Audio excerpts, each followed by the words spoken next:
Muy buenas noches, bienvenidos a Odisea y feliz Navidad. Estamos en una época en la que asistimos a una especie de crisis, no podríamos decir generalizada, pero muy extendida de la política, de los sistemas políticos, de las formas de representación entre la sociedad y quienes ejercen la representación política, los partidos, los líderes, sobre todo o casi exclusivamente en Occidente. Miren lo que está pasando en España, no solo con la crisis de Cataluña, sino con las derivaciones que está teniendo esa crisis respecto de la estabilidad de los partidos tradicionales, el PP, el PSOE, y la aparición de nuevos partidos como Ciudadanos. Miren lo que pasa en Estados Unidos con Trump, que es una especie de objeto extraño ya no para los demócratas, para los propios republicanos. En Brasil, las últimas encuestas dicen que están prácticamente empatados Lula, con toda su carga de corrupción, y un candidato que es una especie de neofascista muy primitivo, Bolsonaro, Jair Bolsonaro, que está alarmando a muchos brasileños por el avance que está teniendo en las encuestas para las elecciones del año que viene. En Chile acaba de romperse la concertación que había regido la vida política chilena durante todo el periodo posterior a Pinochet, hasta ahora.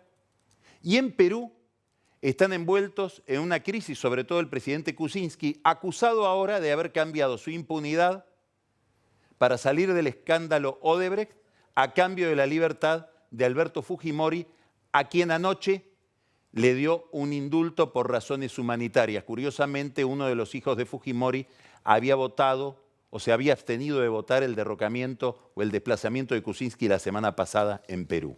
Bueno, en este contexto de inestabilidad de las formas tradicionales o de los sujetos tradicionales con que se movía la política en muchos países, en ese contexto se inscribe lo que está pasando o lo que ha pasado en las últimas semanas en la Argentina.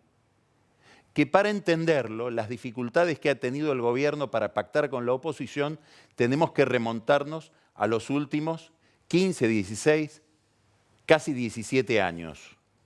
En el 2001, la Argentina tuvo una tormenta impresionante en el campo de la política, que se vayan todos, decía la gente, y la principal víctima de esa tormenta fue el Partido Radical. Sin la crisis del radicalismo, que había sido el instrumento por el cual los sectores medios intervenían en el proceso por más de 100 años, no se entiende la hegemonía kirchnerista y mucho menos se entiende Cambiemos. Cambiemos, que es un experimento todavía en formación, tiene el lugar que tiene en la historia presente en gran medida por la crisis que tuvo el radicalismo para representar a esas capas medias. Ahora estamos asistiendo, y lo hemos visto en las últimas semanas, a una gran crisis del peronismo. Es difícil identificar a cuándo se remonta, pero hay un síntoma. El peronismo, que fue concebido, pensado, yo diría creado para la provincia de Buenos Aires, bueno, el aparato bonaerense peronista, que parecía imbatible, viene de tener 3 derrotas consecutivas ahí en la provincia de Buenos Aires. Ese aparato bonaerense perdió contra Sergio Massa, que fue un desprendimiento del peronismo en el año 2013, perdió contra Vidal, ayudado en gran medida por la candidatura de Aníbal Fernández a perder, en el año 2015, sin esa derrota no se explicaría la llegada de Macri a la presidencia en la segunda vuelta, y acaba de perder de nuevo, nada menos que con Cristina Kirchner a la cabeza. Bueno, esta crisis del peronismo, esta crisis del PJ, es determinante para entender por qué Macri, que está en minoría en el Congreso, que está cercado por el peronismo de distintas cabezas, gobernadores, sindicatos, movimientos sociales, le cuesta mucho trasladar sus iniciativas al plano práctico, convertir sus impulsos en leyes. ¿Por qué? Porque la crisis del peronismo, en alguna medida, en buena medida, impide encontrar a alguien con quien acordar. Miren lo que pasó con la CGT que está en estas horas en una crisis monumental. Firmaron toda una reforma laboral con el gobierno, pero se les escapó Pablo Moyano, que dijo desde Roma, visitando al Papa, que prudentemente no se sacó una foto con Pablo Moyano, pero en esa visita al Papa, Pablo Moyano termina diciendo, acá corrió la Banelco. Es decir, esta reforma que pactó la CGT, a la cual el mismo Pablo Moyano pertenece, se hizo entre gallos y medianoche y corrió plata en el medio. Curioso porque el hermano de Moyano había participado de la discusión. ¿Qué dice Hugo Moyano? No lo manejo a Pablo. ¿Qué dicen los que firmaron con los ministros la reforma laboral? No manejamos a los Moyano. Llega la reforma previsional que desató un huracán y la CGT, el triunvirato de la CGT, declara un paro rarísimo, un paro que empezaba a las 12 del lunes y terminaba a las 12 del mediodía del martes, un paro desganado, que se desencadena por la presión que la CTA, la izquierda y los propios Moyano realizaron sobre la conducción de la CGT. Claro, los sindicatos que venían de acordar con el gobierno, que no pudieron cumplir ese acuerdo porque se les escaparon los Moyano, se enojaron con los dirigentes del triunvirato, con Acuña, con Daer, con Schmidt. Ahora Schmidt está a punto de renunciar. El triunvirato prácticamente quedó desbaratado. Si el gobierno tuviera que renegociar la reforma laboral para tratarla, por ejemplo en febrero, muy difícilmente sabría con quién tiene que hacerlo. Si se va Schmidt no hay quien lo reemplace, porque no hay ningún gremialista del transporte que esté dispuesto a hacerlo. Muchos miran a un hombre con autoridad que maneja un sindicato con más fuerza del de Schmidt, que es el sindicato de dragados, que es Omar Maturano, el de la fraternidad, conductores de ferrocarriles. Bueno, pero están en esta deliberación una CGT descabezada. El gobierno mira esta crisis como una oportunidad para vengarse de esa CGT que lo traiciona y avanzar en un tema central para la vida pública argentina. Un tema que pocos gobiernos se han animado a avanzar. La última vez que lo hizo alguien fue Menem, las obras sociales. Y ahí está en carpeta para esta semana o la que viene un proyecto que es mandar una gran auditoría a las obras sociales sindicales que miraría no solamente el régimen de subsidios que se les dan a las obras sociales por prestaciones de alto costo, sino algo que en muchísimo tiempo nadie se animó a mirar o a examinar o a auditar: los contratos. ¿Cuáles son los costos de los contratos de salud que realizan los sindicalistas desde las obras sociales? ¿Están quebradas o hay costos desmadrados y en el medio algún negocio? Esta es la pregunta que está detrás de esta amenaza de Macri, que es enviar una auditoría al sistema de salud administrado desde la época de Onganía por los sindicatos argentinos. Mientras tanto, sigue el foco sobre Moyano, que tiene un enorme poder, le han dado la AFA, maneja gran parte del negocio de los puertos, sobre todo ligado a los camioneros, tiene el problema pendiente de qué va a pasar con OCA, una empresa que prácticamente parece suya, y además de todo esto, algún problema con sus hijos y la administración de una empresa de salud que presta servicios a la obra social de camioneros, sobre todo servicios de farmacia. En cualquier momento aparece otro escándalo en la administración de Moyano y la obra social de su gremio. El mismo problema que apareció en la CGT para pactar la reforma laboral apareció en la relación de Macri y del gobierno con los gobernadores peronistas.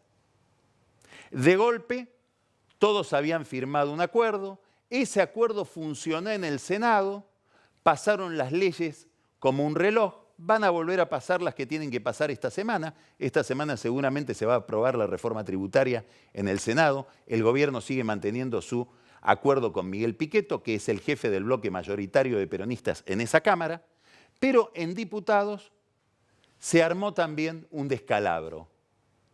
Los ministros hablan con los gobernadores y los gobernadores dicen, no manejamos a nuestros diputados. Más aún, un gobernador, el de San Juan, que ahora forma parte de las oraciones de Macri, Sergio Uñac, había firmado todos los acuerdos, pero después mandó a votar en contra. Es más, algunos diputados de San Juan ni siquiera dieron quórum. CGT, se nos escaparon los Moyanos. Gobernadores, se nos escapó Uñac. Uñac, se me escapan los senadores y los diputados. En general, los gobernadores dicen, no manejamos a nuestros diputados. Macri, a pesar de todo este desmanejo en las negociaciones que proviene de esta crisis que está viviendo el peronismo, consigue un triunfo que ha pasado casi inadvertido, pero que es un triunfo espectacular, contra el cual hay que mirar para evaluar bien costos-beneficios, el enorme costo de todo lo que sucedió en la Plaza del Congreso el lunes pasado y antes del lunes, el jueves anterior. ¿Y cuál es ese triunfo? Consigue que el peronismo le habilite 65.000 millones de pesos a Cambiemos en la figura de María Eugenia Vidal para armar un nuevo fondo del conurbano. Eso para Macri puede significar la reelección propia y la de Vidal. Y si Vidal se reelige como gobernadora en la provincia de Buenos Aires, la perspectiva del peronismo de volver a recuperar esa provincia se vuelve cada vez más brumosa. Y el peronismo sin la provincia de Buenos Aires tiene un destino incierto. Quiere decir que por debajo del ruido y de la crisis de violencia que sucedió a raíz de esta reforma y sobre todo de la reforma en el cálculo del haber jubilatorio, sucede también este cambio importantísimo en los recursos para hacer la política en el principal distrito del país, que ya está viviendo una modificación de su vida política por aquellas tres derrotas del aparato peronista bonaerense de la que hablamos al principio. Quiere decir que estamos ante una novedad muy relevante. ¿Cuál es la dificultad del peronismo para salir de la crisis?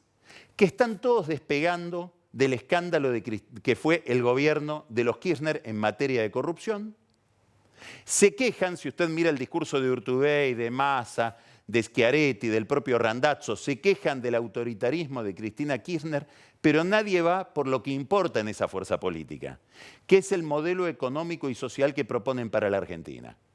Nadie está dispuesto a cuestionar la estrategia económica y social de Cristina Kirchner y de los Kirchner durante 12 años en el poder, y sobre todo durante los últimos años en el poder, cuando ya fue a un alineamiento internacional muy opaco y a una política económica no intervencionista, estatista, con Kicillof a la cabeza. Mientras el peronismo no dé esa discusión, difícilmente va a poder salir de la crisis porque difícilmente va a poder reformular una oferta para el electorado que resulte interesante. Mientras no se dé ese debate, Cristina los va a estar corriendo a todos los demás con la vaina del discurso económico y social, que es lo que esa fuerza privilegia. El problema último de la distribución del ingreso. Mientras el peronismo está en esta crisis, muchos actores de esa fuerza buscan una nueva legitimidad en algo que para el peronismo es la clave de la legitimidad, tener un jefe, un conductor. Ante la falta de un conductor aparece muy difusa, convenientemente lejana y convenientemente hermética la figura de Jorge Bergoglio en Roma. Por eso decimos, Pablo Moyano fue a Roma antes de decir que había un abanel con la reforma laboral. Probablemente le haya explicado él la reforma laboral al Papa, o se la explicó Gustavo Vera, otro amigo del Papa que fue a verlo a Roma y al salir hizo trascender que el Papa le había dicho me duelen los jubilados, mientras estaba empezando a tratar la reforma jubilatoria en Buenos Aires. O Juan Grabois, otro dirigente, muy probablemente el más ligado al Papa, de la Confederación de Trabajadores de la Economía Popular, que es el que se encargó, cometiendo probablemente un error político procesal, de ir y pedir que no se trate la ley en el Congreso en la justicia, en el juzgado del doctor Fernando Strasser. Eso le permitió al gobierno un contraargumento y pedir que ese juzgado, el de Strasser, sea el único que trate todos los amparos de la ley jubilatoria. Una jugada inteligente de Bernardo Saravia, el procurador del Tesoro. ¿Qué es lo que interesa de todo este movimiento de Grabois, tan ligado al Papa, que según trasciende del juzgado de Strasser, presentó su pedido de medida cautelar diciendo esto tiene el aval del Santo Padre? Muy probablemente el Santo Padre no le dé el aval explícito a nada, pero como Grabois es tan amigo de él, todo el sistema tiende a creer que detrás de toda esta jugada de la Iglesia, coronada por las declaraciones de Monseñor Jorge Lugones, de la Comisión de Pastoral Social, maldiciendo la reforma jubilatoria, muchos creen que toda esta jugada de la Iglesia está ordenada por el Papa. ¿Con qué criterio? Muy probablemente con el criterio de que con el peronismo vacante es muy conveniente, puede pensar Bergoglio, que además de un líder espiritual es un político, la Iglesia tiene que hacerse cargo de la demanda social. No solamente porque el peronismo ya no puede formularla, sobre todo contaminado por la imagen de Cristina, sino sobre todo para que esa demanda no se radicalice hacia la izquierda. Bueno, si esta es la estrategia de Bergoglio, es probable que el Papa quede identificado con un lado de la grieta, que es lo que no quiere Monseñor Ojea, que ayer dio una entrevista en el diario Clarín diciendo lo quieren ubicar al Papa ahí. Muy probablemente los amigos del Papa terminen ubicándolo como parte de una facción, a pesar de que él predica la cultura del encuentro. ¿Qué dirán los obispos? La CGT dice se nos escapó Moyano. Los gobernadores dicen se nos escapan los diputados. La Iglesia dirá se nos escapó el Papa o los amigos del Papa. A Macri también se le escapan sus aliados, sus colaboradores, sus socios. Y en una entrevista que dio para Jorge Eliotti en el diario La Nación, una entrevista de extraordinaria importancia por su contenido, Elisa Carrió acaba de decir cosas muy picantes, muy poderosas. Carrió, que se comportó de una manera muy disidente en todo el trámite de la reforma jubilatoria. Imagínense que dijo que ella podía no votarla después de que Pichetto la había votado. Imagínense cómo se sentían los peronistas, que habían votado algo que Carrió no votaría. Después hizo trascender que iba a haber un bono, con lo cual se empezaba a desarmar la adhesión a la reforma en los propios diputados de Cambiemos, esperando que viniera el bono antes de aprobar algo más mezquino. Después dijo que ella no avalaba el DNU de Macri, porque iba a llevar a una crisis, probablemente vio lo lógico, vio lo cierto, no había juez que vaya a aprobar una cautelar, a aprobar un DNU en medio de la mar de cautelares que aún con una ley empieza a plantear esta reforma. Lo cierto es que Carrió ejerció una disidencia que ahora se profundiza. En esta entrevista con Liotti dice varias cosas muy importantes. La primera, le pide a Sturzenegger que revise la política monetaria, algo que no se anima a pedirle Macri y que no se anima a pedirle sobre todo medio gobierno, casi todo el gobierno que está, a pesar de Macri y aún en contra de Macri, cuestionando la política monetaria de Sturzenegger. Ahora ese grupo del gobierno tiene dos voceros. Ya estaba Alfonso Pratgay pidiendo eso, ahora se sumó Carrió, que lo pide casi como un reclamo personal al presidente del Banco Central. Dice algo más. Habla de las relaciones de Macri con Daniel Angelici. Carrió viene de pedir el juicio político para el juez Lavie Pico, que le acaba de dar una cautelar a los bingos de Angelici en el manejo del impuesto a las ganancias. Bueno, el juez Lavie Pico es un juez conocido porque tenía las mismas prestaciones durante todo el kirchnerismo, sobre todo para Julio De Vido y los intereses del ministro De Vido. ¿Y por qué habrá esta continuidad? Porque probablemente los operadores frente a los cuales el juez Lavie Pico es muy sensible, antes los tenía De Vido y los mismos operadores tiene Angelici. Quiere decir que hay una continuidad entre kirchnerismo y macrismo que se da en la figura del presidente de Boca. Contra esto pega Carrió y dice algo muy grave. Dice, le doy tiempo a Macri. ¿Cómo? Si le doy tiempo a Macri a que me defina esta situación antes de que termine 2018.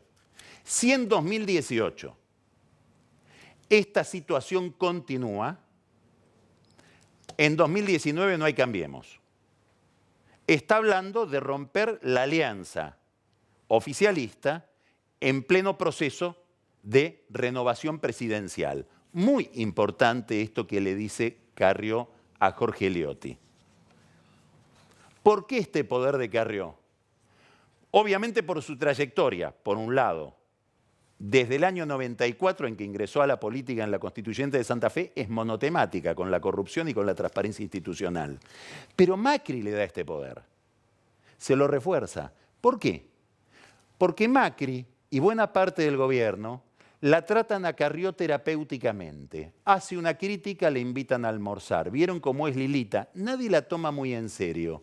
¿Y en qué se nota que nadie la toma muy en serio? Que uno podría describir con bastante claridad la política monetaria del gobierno, la política fiscal del gobierno, la política internacional del gobierno. Es muy difícil describir con sistematicidad y claridad la política de reparación institucional del gobierno. Pareciera por momentos quedar ligada solo a Elisa Carrió y a algún que otro dirigente. El mismo Angelici al que Carrió está impugnando es el que defendió al juez Ariel Lijo en una reunión con Macri, con el jefe de los servicios de inteligencia Gustavo Arribas y con el presidente. Eso produjo una crisis dentro de Cambiemos que derivó en un pedido de juicio político al juez Lijo, a quien le han pedido la semana pasada que presente las declaraciones juradas. Es a los tumbos, es por acción y reacción, es por las convulsiones de Carrió que se producen determinados movimientos saludables para la vida institucional, pero no hay un programa.